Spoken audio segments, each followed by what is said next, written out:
Wassalamualaikum warahmatullahi wabarakatuh.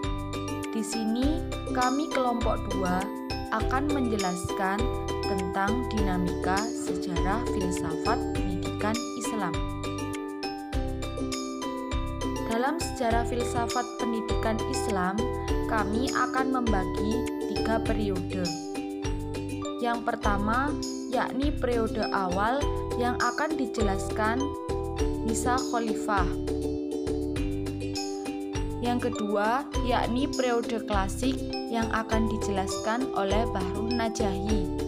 Dan yang ketiga, yakni periode modern yang akan dijelaskan oleh Lutfi Nur Aida.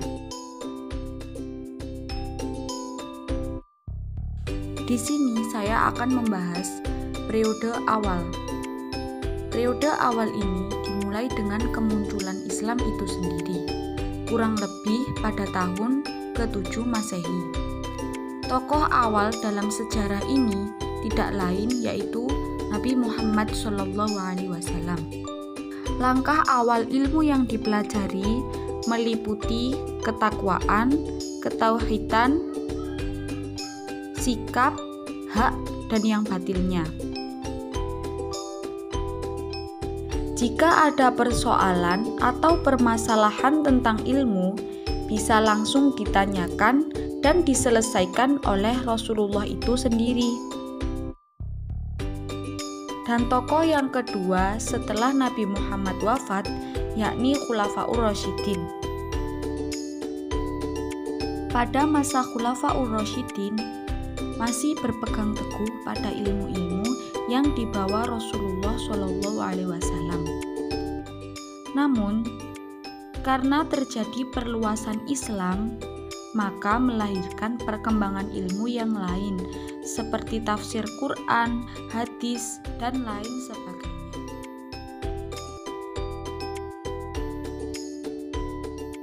Saya akan melanjutkan penjelasan tentang periode yang kedua, yakni periode klasik.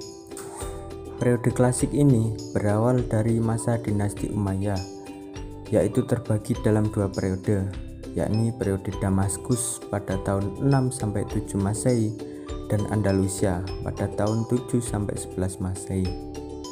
Dan setelah itu juga ada dinasti Abbasiyah yang juga terbagi pada 2 periode, yakni abad ke-7-8 dan abad ke-8-13.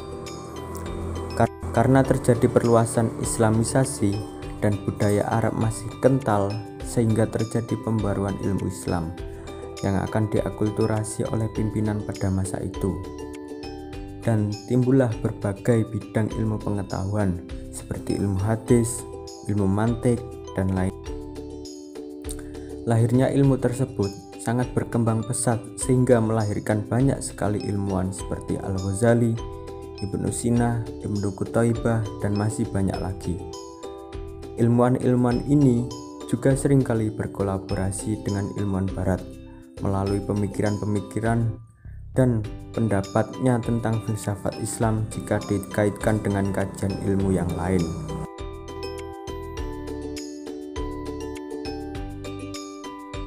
Yang terakhir, yakni pada masa modern atau kontemporer. Pada masa modern ini, Islam mengalami kemunduran dikarenakan masalah politik dan militer. Maka dari itu, banyak pemikiran-pemikiran dari bangsa Yunani yang masuk di dalam ilmu-ilmu Islam. Namun, ilmuwan-ilmuwan Islam mengupayakan agar masa keemasan pada masa klasik bisa kembali.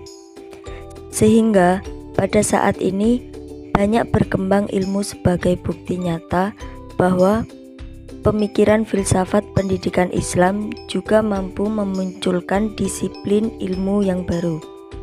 Banyak anggapan bahwa filsafat di barat bukan hanya pemikiran dari Yunani, namun juga terjadi campur tangan oleh pemikiran ilmuwan Islam.